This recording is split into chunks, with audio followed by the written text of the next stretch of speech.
Archaeology is a never-ending process.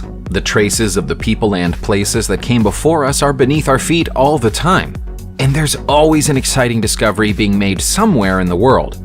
500 years from now, people will probably be digging up traces of our current civilization and trying to work out how we lived and what we believed in. We've always got one eye on the most exciting archaeological projects around the planet, and we've put some of the most amazing recent discoveries together for you in this video. The last time anyone laid eyes on these horses was 700 years before we believed Jesus Christ was born.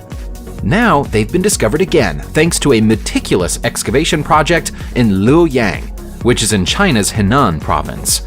The enormous burial pit dates back to the era of the Zhou dynasty within the country.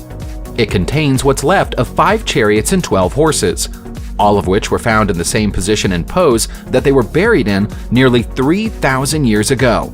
There's not much left of the chariots. Time has rotted them away so badly that only ash residue remains. Even taking that into account though, this is still the best preserved tomb from the Zhou dynasty ever unearthed. Animal lovers might be comforted to know that experts have examined the bones of the horses and reached the conclusion that they were not buried alive. It's hard to say who the human occupant of the tomb was, but a collection of pottery, weaponry, and inscriptions in and around the burial chamber suggest a military figure or government official of middling importance. The Celts roamed far and wide over the lands of ancient Europe, and so when a Celtic tomb is located, it's always a pleasure, but not necessarily a surprise. This tomb, found in Lavaux, France, is a little different. It's thought to be the final resting place of a Celtic prince, and it's a truly exceptional archaeological wonder. What's got experts scratching their heads about it is the presence of Greek artifacts within the tomb, along with some further items which are thought to be Etruscan in origin. If we assume they weren't stolen or pillaged, the fact that they're in the tomb of a Celt would suggest an Iron Age trade route that we weren't previously aware of. We also know a little bit more about the drinking culture of the Celts because of this tomb too. It contains a bronze cauldron that was made for the storage of wine. The prince himself was still present in his undisturbed tomb, sat inside his chariot. You could pick any one of the mysterious Olmec heads that have been unearthed in Mexico and the old Mesoamerican region, and any of them would have to be classed as an archaeological wonder.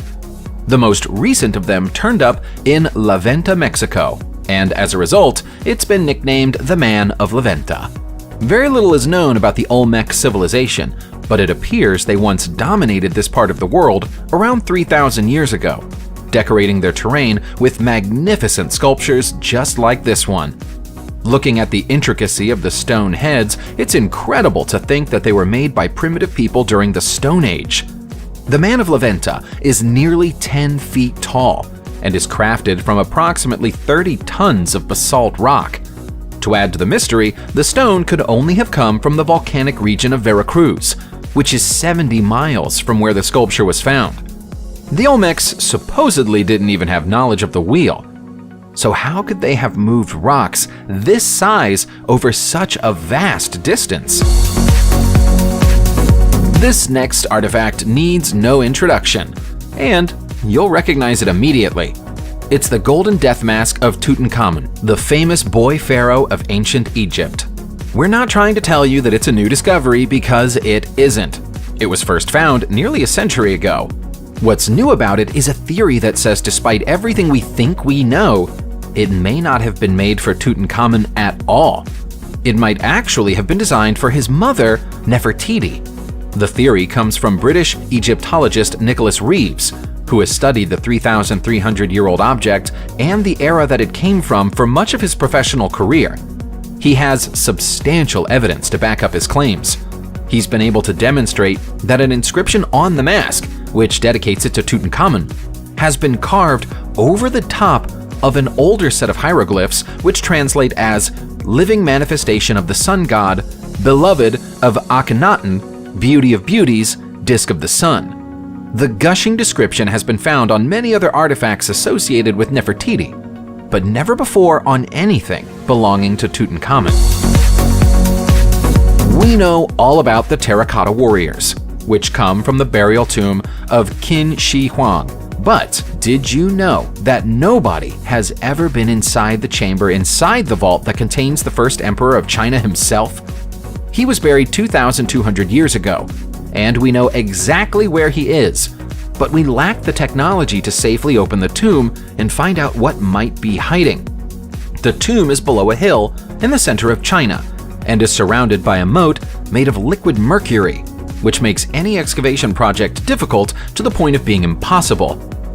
Qin was a leader who brought the 6 independent kingdoms of China together and laid the foundation stones of the China we know today, and should therefore rightfully be considered one of the most important men who ever lived. His tomb is probably more lavish than any other Chinese tomb that's ever been opened, and the complex that surrounds it is bigger than many modern cities.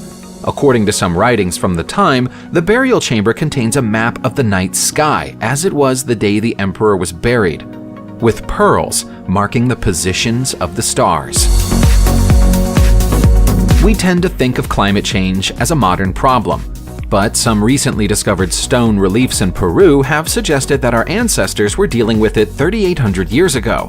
The carvings were found in what was once a fishing city belonging to the Caral civilization, but appear to depict the problems brought around by a prolonged period of drought, which in turn led to a famine. The wall relief, which is 3 feet high and 9 feet long, was found in the Vicama archaeological site around 70 miles north of Lima, Peru's capital city. It was probably once part of the entrance to a grand ceremonial hall. Some of the carvings are of snakes, which represented water gods to the Caral people. Close to the snakes are human figures, which seem gaunt and emaciated. The overall opinion of scientists is that the Caral people were either trying to appeal to the water gods to bring back the rain, or were documenting the struggles they were facing as a form of historical record. There's a lot we can say about the Antitha Mechanism.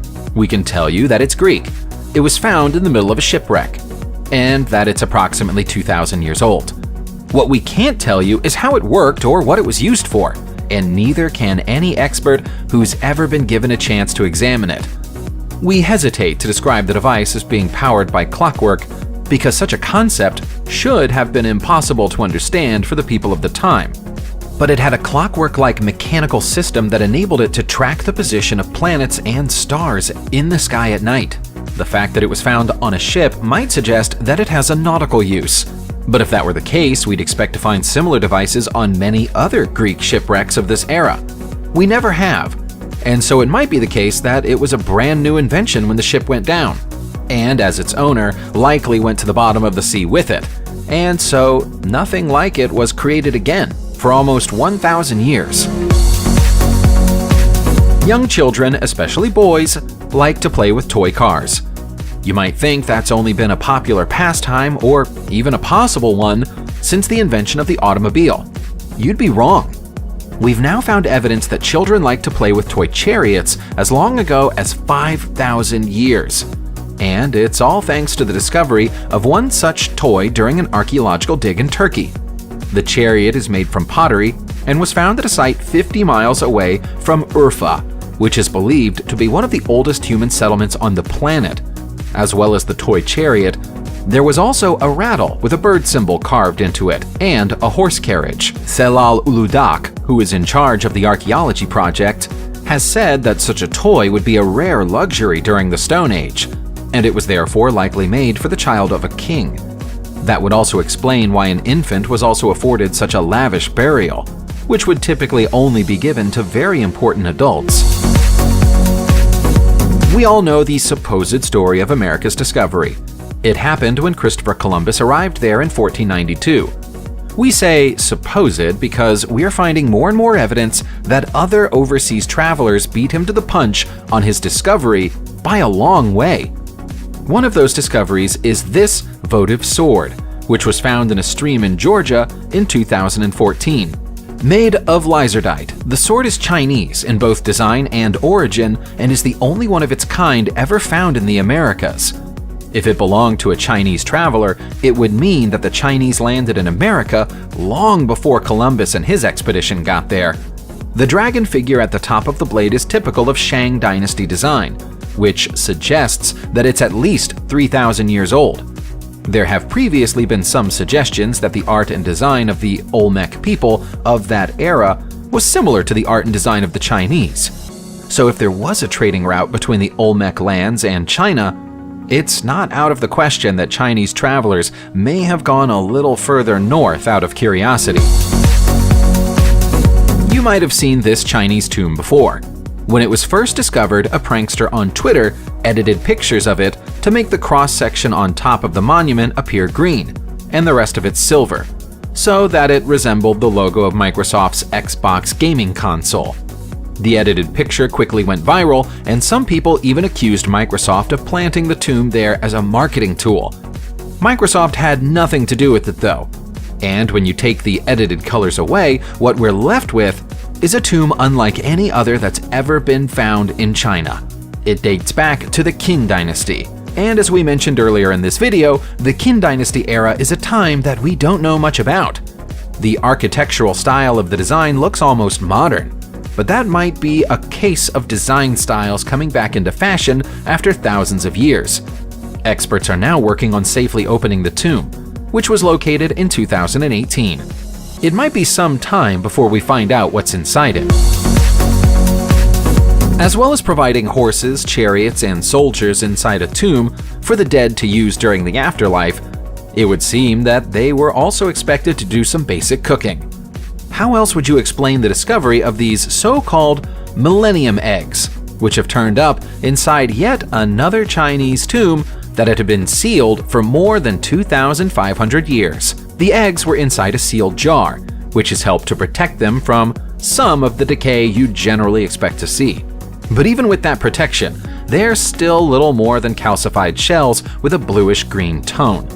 There are 20 of the eggs in total, and they were found in 2019 at a site in China's Shangxing town. The tomb is thought to belong to the so-called Spring and Autumn period of Chinese history, which ran between 770 and 476 BCE. In with the eggs were plates, cups, pots, and other items associated with cooking. So it might be that whoever was buried here was considered to be a great chef by their community. If you saw someone running at you with one of these deer skull headdresses on, you'd probably be inclined to start running in the opposite direction as quickly as possible. You probably wouldn't have much reason to worry though. Although they look fearsome, they're not very practical. Even with some eye holes cut into them, they limit visibility severely and they're quite cumbersome. It's more likely that they had ceremonial purposes than a role to play in combat. What makes the headdresses so incredible is that they're 11,500 years old. They were found in what's now Yorkshire in England, but back then, England was still connected to Europe through an ice sheet. 33 headdresses like this have been found at an archaeological site known as Star Kar, but the only equivalent objects ever found elsewhere in the world turned up in Germany. The people of the time might have traveled further and wider than we've ever given them credit for. The presence of some primitive paddles that have also been found at the site suggests that they were even capable of limited movement across the water. Subscribe to the channel, turn on the notification bell, and enjoy watching new videos on my channel. Thanks for watching and see you soon!